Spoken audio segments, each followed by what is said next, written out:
Lorsque vous débutez dans le domaine agricole avec 1 hectare à moins de 10 hectares, il n'est pas préférable, si vous voulez être rentable, de vous orienter vers les céréales. Pourquoi ne pas investir dans les céréales étant débutant dans le domaine agricole si vous avez un petit budget? Pourquoi investir dans les céréales? Pour toi débutant, tu veux débuter dans le domaine de l'entrepreneuriat agricole, est une perte de temps.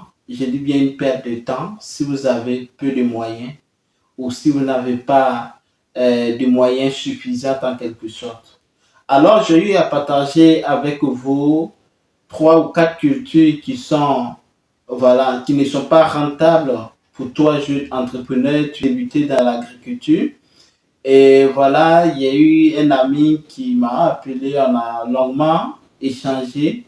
Et voilà, j'ai voulu partager cela avec vous.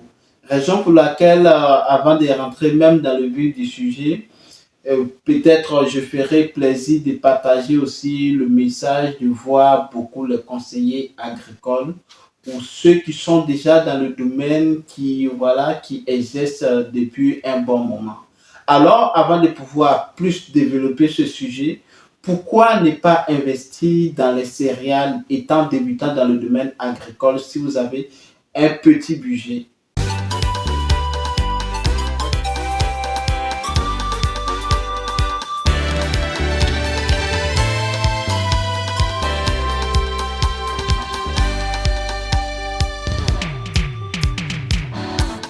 L'agriculture est un secteur très lucratif qui d'ailleurs n'est plus caché de tous, hein. Plusieurs personnes voilà, décident de se lancer dans l'agriculture et comme c'est un domaine très rentable et voilà, ils ne prennent pas aussi la peine de pouvoir longuement réfléchir à ce sujet, se former surtout parce que pour d'autres ont grandi en campagne, ils ont vu leurs parents débuter dans l'agriculture. D'autres même, d'ailleurs, leurs parents continuent toujours dans l'agriculture. Donc, pour eux, ça ne sert à rien de pouvoir se former puisque ce sont des cultures qui, depuis l'enfance, ils ont, voilà, exécuté ces cultures-là. Alors que peut-être c'est une erreur que, voilà, on n'a pas pris le temps de pouvoir partager sur ce côté-là. Moi, évidemment, fils de producteur, j'ai passé pratiquement toute mon enfance dans le secteur agricole. Mais pourquoi est-ce que je tenais à partager sur cette chaîne ces révélations peut-être à toi qui veux débuter dans le domaine de l'agriculture? Par contre, ce qu'il faut souligner est que moi, mes parents, contrario, n'étaient pas dans le domaine des céréales, plutôt dans les cultures pérennes. Donc, je vais développer un peu plus via cette année 2026 sur cette chaîne. Alors, n'investissez pas surtout dans les céréales. Pour toi, jeune entrepreneur, tu veux débuter dans le domaine agricole. Pourquoi je dis cela? Alors, la majeure partie de ces personnes-là qui veulent investir dans le domaine des céréales ne- n'ont pas les capacités nécessaires de pouvoir couvrir l'espace ou le terrain suffisant pour que l'activité soit rentable.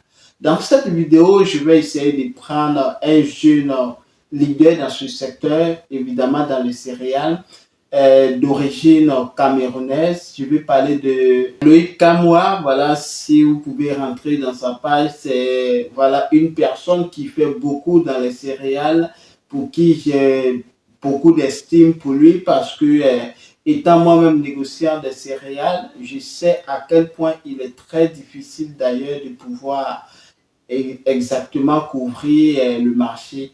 Donc là, dans cette vidéo, je ne suis pas en train de dire forcément que les céréales ne sont pas rentables. Mais pour toi, jeune, tu veux débuter dans le secteur de l'agriculture, il n'est pas surtout conseillé de pouvoir te lancer dans le domaine des céréales si vous avez un petit budget. Comme je prenais l'exemple de Loïc Kamoua qui est un grand agriculteur dans le domaine des céréales qui se fait appeler l'ambassadeur des céréales, l'ambassadeur du maïs au Cameroun. Évidemment, ce dernier a pratiqué l'agriculture dès son bas âge aussi, il était dans ce secteur. Après, à l'université, il était dedans. Donc, il avait commencé sur des petites parcelles. Et c'est après son retour des États-Unis qu'il a maintenant mixé en avance sur des grandes superficies. Et donc, lui, quand il te parle de la rentabilité des céréales, il prend l'exemple même sur minimum 100 hectares et qui son exploitation, si je ne me trompe, est répandue sur plus de 300 hectares, voire 500 hectares. Donc, vous voyez que lui, il peut vous promouvoir ce genre d'activités qui seront très rentables. Mais pour toi, tu veux débuter dans le secteur des céréales avec demi-hectare, avec 1 hectare.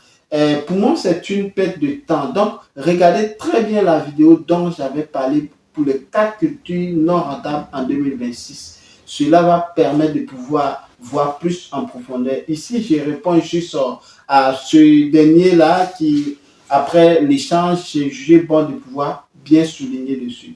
Lorsque vous débutez dans le domaine agricole avec 1 hectare à moins de 10 hectares, il n'est pas préférable, si vous voulez être rentable, de vous orienter vers les céréales. Pourquoi? Parce que les difficultés qui sont liées à la production des céréales est tellement énorme. Quand on voit le changement climatique en Afrique, nous pouvons comprendre que débuter dans les céréales, il faudrait que ces actions ou ces atouts majeurs pour pouvoir développer ce secteur-là puissent être mis en place. S'agissant bien des fourrages, si possible, parce que en termes de production des céréales, nous avons beaucoup besoin d'eau. Et quand on parle des céréales, la majeure partie des personnes pensent à la production du maïs. Et quand on voit la production du maïs qui rentre un peu dans les cultures à cycle moyen, il faut comprendre que durant cette période-là, le maïs a suffisamment besoin d'eau et il y a des analyses qu'il faut faire à chaque instant afin de pouvoir améliorer le rendement. Et surtout aussi, il y a une question qui se présente aussi, le problème majeur qui se pose aussi ici, c'est le problème des semences. Où trouver les semences de qualité, où trouver les bonnes semences, les semences qui peuvent vous donner des rendements euh, supérieurs à nos semences, je dirais, locales. Donc, lorsqu'on analyse tout cela, pour toi, tu veux débuter dans l'élevage, dans l'agriculture, et surtout dans les culture pérenne, vous voyez que si vous n'avez pas assez d'argent, vous ne pouvez pas. Parce que le minimum que vous devez commencer sur les céréales, c'est 100 hectares. 100 hectares, tu commences à essayer de rentrer un peu comme un amateur. Parce que pour pouvoir avoir plus la rentabilité, il faut compter au minimum 300 hectares, voire 500 hectares. Raison pour laquelle ici en Europe, les grands groupes, lorsque vous allez voir, ce sont des superficies à 1000, à 2000, à 5000, à 10 000 hectares répandus uniquement que des céréales.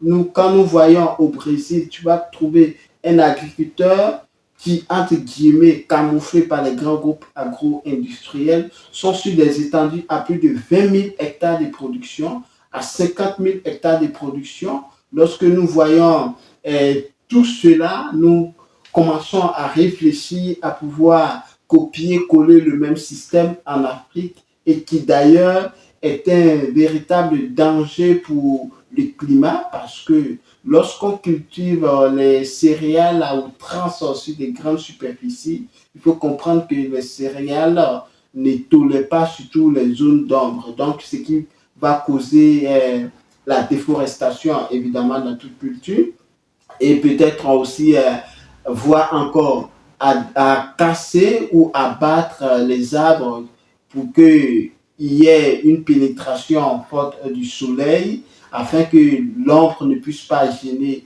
la production des plants. Donc, il faut comprendre que pour cela, il n'est pas surtout conseillé. Lorsque je voulais parler aussi, si tu n'as pas assez de moyens ou si tu as une petite superficie, j'avais échangé avec un ami, évidemment, qui voulait faire dans l'élevage des bovins et il avait 1 hectare et demi. Cet ami-là a voulu faire euh, sa ferme sur demi-hectare et maintenant les 1 hectare qui sont restés va faire la production des céréales.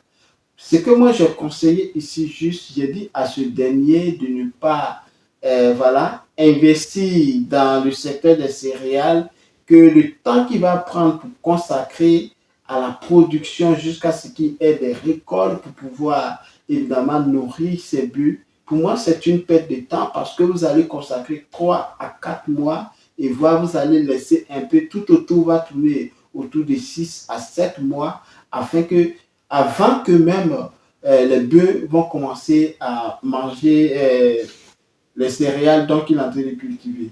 Alors que sur ces 6 mois, sur ces 7 mois-là d'attente, il y a des cultures intercalaires qui peuvent permettre de pouvoir acheter même l'alimentation des bovins pour pouvoir nourrir tranquillement. Quand on veut parler en moins de 6 mois, il y a plusieurs cultures qui pourront lui permettre aussi de pouvoir avoir d'entrée d'argent, comme par exemple la culture du gombo, que on n'a pas besoin d'être un grand magicien. Le gombo s'achète bel et bien sur nos différents marchés. Quand on voit les cultures comme le piment qui d'ailleurs est beaucoup demandé sur le marché, quand on voit les cultures comme l'aubergine, voilà. Donc, tout dépend de votre zone agroécologique. Vous pouvez mettre en commentaire. Je vous dirai quelle culture exactement il faut mettre sur votre parcelle, peut-être de demi-hectare, qui peut vous faire avoir beaucoup d'argent.